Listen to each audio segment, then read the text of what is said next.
ഹർഷ, ശബരിമല സ്വർണ്ണക്കൊള്ള കേസിൽ അറസ്റ്റിലായവരിൽ നിന്ന് ആദ്യത്തെ ആൾ ജാമ്യത്തിലിറങ്ങി പുറത്തേക്ക് വരികയാണ്. ജാമ്യം ലഭിക്കാനുള്ള കാരണം എന്ന് പറയുന്നത് 90 ദിവസമായിട്ടും കുറ്റപത്രം സമർപ്പിച്ചിട്ടില്ല എന്ന വാദത്തോടു കൂടിയാണ് ജാമ്യം ലഭിക്കുന്നത്. അപ്പോൾ മുരാരി ബാബു പുറത്തേക്ക്. പക്ഷേ പലരും അകത്ത് തന്നെയാണ്. ജാമ്യം ലഭിച്ചിട്ടും അകത്ത് കിടക്കുന്ന സിറ്റുവേഷൻസ് ഇപ്പോഴും തുടരുന്നുണ്ട്. അപ്പോൾ 90 ദിവസമായിട്ടും കുറ്റപത്രം സമർപ്പിച്ചിട്ടില്ല എന്നുള്ളതാണ് വിഷയം. അതെ, ഇവിടെ നമ്മൾ ശ്രദ്ധിക്കേണ്ട പ്രധാനപ്പെട്ട കാര്യമുണ്ട്.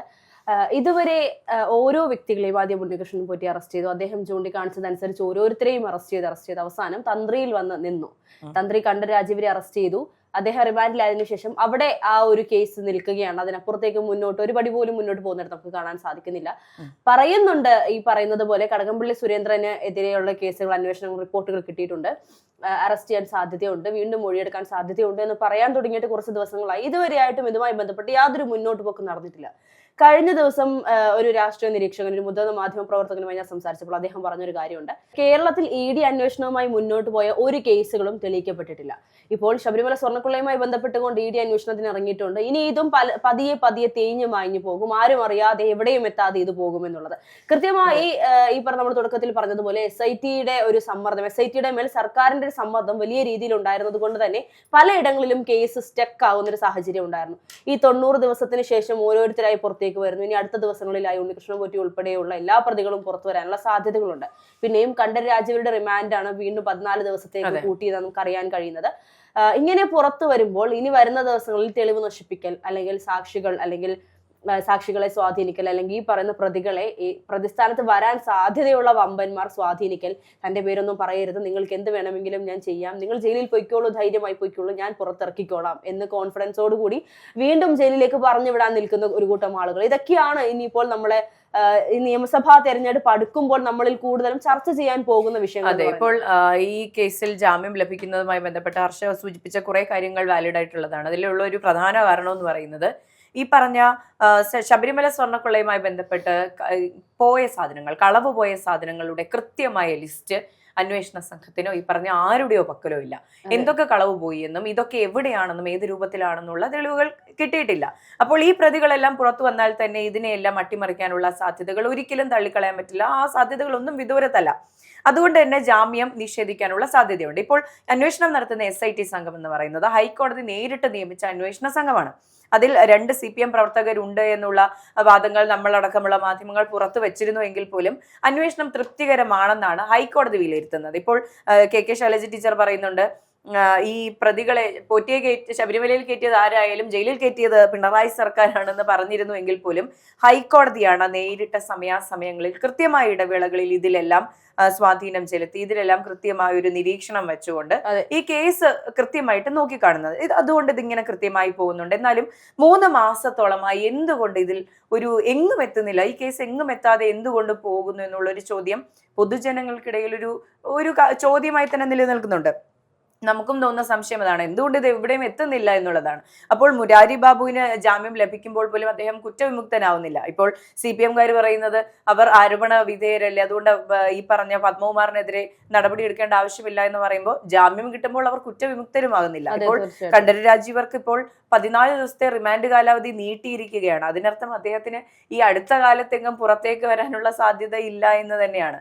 അദ്ദേഹത്തിന് കൃത്യമായ പങ്ക് ഇപ്പോൾ ആദ്യത്തെ ഘട്ടത്തിൽ കുറെ പേർ വാദിച്ചതുപോലെ അദ്ദേഹത്തിന് അവിടെ നടന്ന സ്വർണ്ണക്കൊള്ളയിൽ അദ്ദേഹം മനഃപൂർവ്വം കൈവച്ചിട്ടില്ല എന്ന് പറയുമ്പോൾ പോലും അദ്ദേഹത്തിന് കൃത്യമായ ധാരണയുണ്ടായിരുന്നു, അറിവുണ്ടായിരുന്നു എന്നുള്ള തെളിവുകൾ വരുന്നുണ്ട്. SIT സംഘം കൃത്യമായി പറയുന്നുണ്ട്, തന്ത്രിക്ക് ഇത് കൃത്യമായി അറിയാമായിരുന്നു, അവിടുന്ന് സ്വർണം പോകുന്നുണ്ടെന്നും തിരിച്ചു വന്നത് സ്വർണ്ണമല്ല എന്നുള്ള കാര്യം കൃത്യമായുള്ള ബോധ്യമുണ്ടായിരുന്നു.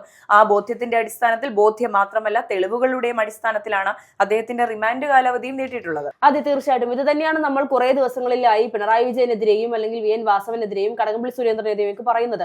ഇവരാരും തന്നെ നേരിട്ട് ശബരിമലയിൽ ചെന്ന് ഈ പറയുന്ന ദ്വാരപാലക ശില്പമോ കട്ടളപ്പാളികളോ ഇളക്കിക്കൊണ്ടുപോയി എന്നല്ല പറയുന്നത്. പക്ഷേ കൃത്യമായ അറിവ് ഇവർക്കുണ്ടായിരുന്നു. ഇപ്പോൾ തന്ത്രി അറസ്റ്റ് ചെയ്തപ്പോൾ കോൺഗ്രസിലേക്ക് വിരൽ ചൂണ്ടാനുള്ള ഒരു തന്ത്രം മാത്രമാണ് എന്ന് പറഞ്ഞുകൊണ്ട് കോൺഗ്രസിനെ അനുകൂലിക്കുന്ന ആളുകൾ, ഭൂരിഭാഗം ആളുകൾ അല്ലെങ്കിൽ പല സൈബർ ഹാൻഡിലുകളിൽ നിന്നും നമുക്ക് മനസ്സിലാക്കാൻ സാധിച്ചിരുന്നു. പക്ഷേ അതിനപ്പുറത്തേക്ക് കോൺഗ്രസോ കമ്മ്യൂണിസ്റ്റോ എന്നതിനേക്കാൾ ഉപരി അവിടെ ഈ പറയുന്ന ശബരിമലയിൽ ഏതൊക്കെ ഉദ്യോഗ തലങ്ങളിൽ ആരൊക്കെ ഇരുന്നിട്ടുണ്ടോ അവരെല്ലാവരും തന്നെ ഈ ഒരു വിഷയവുമായി ബന്ധപ്പെട്ട് അറിവുണ്ടായിരുന്നവർ തന്നെയാണ്, ഇതിന്റെ പാപത്തിന്റെ പങ്ക് പറ്റിയവർ തന്നെയാണ്. അതുകൊണ്ട് തന്നെയാണ് തന്ത്രി ആയിരുന്നിട്ട് പോലും ദൈവതുല്യനായി പലരും കണ്ടിരുന്നിട്ട് പോലും അദ്ദേഹം ഇന്നിപ്പോൾ ജയിലിൽ കിടക്കുന്ന ഒരു സാഹചര്യത്തിലേക്ക് പോയിട്ടുള്ളത്. പിന്നെ ഹർഷ, നമ്മളിത് പരിശോധിക്കുകയാണെങ്കിൽ നമുക്ക് മനസ്സിലാകുന്ന മറ്റൊരു കാര്യമുണ്ട്.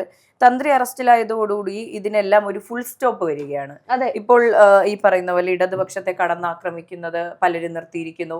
ഈ തമ്മിൽ തല്ല് കഴിഞ്ഞു. ഈ കോൺഗ്രസും ഇടതുപക്ഷവും തമ്മിലുള്ള തമ്മിൽ തല്ല് കഴിഞ്ഞു. ഈ ശബരിമല സ്വർണ്ണക്കൊള്ള എല്ലാം കൂടി തന്ത്രിയുടെ കയ്യിൽ തലയിൽ കെട്ടിവെക്കാനുള്ള ശ്രമത്തിന്റെ ഭാഗമായി അവിടെ അതങ്ങനെ നിന്നു പോവുകയാണ്. ഇന്നാണ് എനിക്ക് തോന്നുന്നു 2 ദിവസങ്ങൾക്ക് ശേഷം അടൂർ പ്രകാശിന്റെ കൂടെയുള്ള ഒരു ഫോട്ടോ പുറത്തു വരികയും അദ്ദേഹത്തിന് ഇതിന് പങ്കുണ്ടെന്നും അദ്ദേഹത്തിന് ഉണ്ണികൃഷ്ണൻ പോറ്റിയുമായിട്ട് വളരെ അടുത്ത പേഴ്സണൽ ബന്ധമുണ്ടെന്ന് പറയുകയും ചെയ്യുന്നത്. കേരളത്തിന് പുറത്തു വെച്ച് സന്ദർശനം നടത്തുന്നു. പക്ഷെ അദ്ദേഹം പ്രതികരിച്ചിട്ടുണ്ട്, എനിക്കിതൊന്നും അറിയില്ല, ഒരു പരിചയത്തിന്റെ പുറത്താണ് സംസാരിച്ചത് എന്നൊക്കെ. ഇപ്പോഴത്തെ ഏറ്റവും വലിയ ഒരു ട്രെൻഡ് എന്ന് പറയുന്നത് ഉണ്ണികൃഷ്ണൻ പോറ്റി ഒരാളുമായിട്ട് നിൽക്കുന്ന ഒരു ഫോട്ടോ വരുന്നു. അത് ആദ്യം പിണറായി വിജയനായിരുന്നു, പിന്നെ സോണിയാഗാന്ധി, കടകംപള്ളി സുരേന്ദ്രൻ, ഇപ്പൊ അടൂർ പ്രകാശ്, അങ്ങനെ പലരുമായിട്ടുള്ള ഫോട്ടോസ് പുറത്തു വരികയും ഇവരെല്ലാം കുറെ ടാർഗറ്റ് ചെയ്യുന്നു, അതങ്ങ് വിടുന്നു, പിന്നെ അടുത്ത ആള് വരുന്നു. അങ്ങനെ ഒരു ട്രെൻഡിലേക്ക് ഈ സാധനം പോവുകയാണ്. പക്ഷെ നമ്മൾ പരിശോധിക്കേണ്ടത് SIT സംഘത്തിന്റെ അന്വേഷണം എവിടെ വരെ എത്തി എന്നുള്ളതാണ്. ആദ്യഘട്ടത്തിൽ അവിടെ പോയി പരിശോധന നടത്തി, ബാംഗ്ലൂരിൽ പോയി ഫ്ലാറ്റിൽ അന്വേഷണം നടക്കുകയാണെന്നൊക്കെ പറയുന്നുണ്ടെങ്കിലും അത്തരം ഒരു അപ്ഡേറ്റ് ഇപ്പോൾ പുറത്തേക്ക് വരുന്നില്ല. ഇങ്ങനെയുള്ള ഊഹാപോഹങ്ങൾ മാത്രമാണ് ഇപ്പോൾ പുറത്തേക്ക് വരുന്നത്. അതെ, വലിയൊരു ഭൂമായിക്കൊണ്ട് പെട്ടെന്ന് ഒരു ദിവസം ജനങ്ങളുടെ വിശ്വാസം പിടിച്ചു പറ്റാൻ സാധിച്ച ഒരു കാര്യം എന്ന് പറയുന്നത് 21 ഇടങ്ങളിലായി ഇത്തരത്തിൽ പെട്ടെന്ന് ഒരു പരിശോധന നടന്നത്. ഈ ഒരു പരിശോധന കണ്ടപ്പോൾ സ്വാഭാവികമായും പലരും ചിന്തിച്ചിരുന്നു, ഇനി ഇത് മറ്റെന്തൊക്കെയോ വലിയ വമ്പൻ ആളുകളുടെ പേരുകൾ പുറത്തു വരും, SIT സംഘത്തിന്റെ ഇപ്പോഴത്തെ നീക്കമാണ് കൃത്യമായി പോകുന്നത്, ഇത്രയും നാൾ പോയതുപോലെയല്ല, ഇപ്പോൾ കുറച്ചുകൂടി അക്യുറേറ്റ് ആയിട്ടുള്ള നീക്കങ്ങളിലേക്ക് പോവുകയാണ്, ഇത്രയും പെട്ടെന്ന് ഈ ഒരു കേസിന് ഫുൾ സ്റ്റോപ്പ് ഇടുമെന്ന് വിചാരിച്ചെടുത്ത് നമ്മൾ പോലും പ്രതീക്ഷിക്കാതെ കൂടുതൽ ഒരു മുന്നോട്ട് പോക്കില്ലാതെ അവിടെ നിൽക്കുകയാണ്. ഈ 21 ഇടങ്ങളിൽ അന്വേഷണം വന്നതിന് ശേഷം അതിന് പിന്നാലെ വന്ന റിപ്പോർട്ടുകളുമായി ബന്ധപ്പെട്ട് യാതൊരുവിധ വിവരങ്ങളും പുറത്തു വരുന്നില്ല. ഏറ്റവും ഒടുവിലായി ഇതുമായി ബന്ധപ്പെട്ട് പുറത്തു വന്ന ഒരു മൊഴി എന്ന് പറയുന്നത് ഉണ്ണികൃഷ്ണൻ പോറ്റിയുടെ അയൽവാസിയുടെ മൊഴിയായിരുന്നു.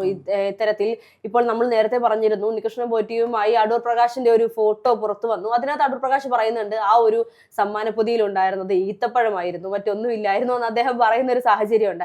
അപ്പോൾ നമ്മൾ ചിന്തിക്കേണ്ടത്, കടകംപള്ളി സുരേന്ദ്രനും രാജ എബ്രഹാമും ഇത്തരത്തിൽ ഉണ്ണികൃഷ്ണൻ പോറ്റിയുടെ വീട്ടിൽ പോയി ഉണ്ണികൃഷ്ണൻ പോറ്റിയുടെ അച്ഛന് നൽകിയ സമ്മാനപ്പൊതിയിൽ എന്തായിരുന്നു, അതിനുശേഷം ഉണ്ണികൃഷ്ണൻ പോറ്റി സൂചിപ്പിച്ചതുപോലെ ഈ പറയുന്ന ഉന്നത നേതാക്കന്മാർക്കും അല്ലെങ്കിൽ ഉന്നത ഉദ്യോഗസ്ഥർക്കും ഉണ്ണികൃഷ്ണൻ പോറ്റി സമർപ്പിച്ചു എന്ന് പറയുന്ന അല്ലെങ്കിൽ നൽകി എന്ന് പറയുന്ന ഉപഹാരങ്ങൾ എന്തൊക്കെയായിരുന്നു എന്നുള്ളത് വലിയ ചോദ്യം. ഇതിൽ പ്രധാനപ്പെട്ട ഒരു കാര്യം എന്ന് പറഞ്ഞാൽ അടൂർ പ്രകാശിന്റെ ഫോട്ടോസ് പുറത്തു വരുന്നത് ഒരു കല്യാണ ചടങ്ങിൽ അല്ലെങ്കിൽ പലരും വേദികളിലൊക്കെയാണ് കാണുന്നത്. ഇപ്പോൾ ന്യായീകരിക്കുന്നതല്ല, അടൂർ പ്രകാശിന് ഇതിൽ പങ്കുണ്ടെങ്കിൽ അദ്ദേഹം ശിക്ഷിക്കപ്പെടണം, അതിലൊരു സംശയവുമില്ല.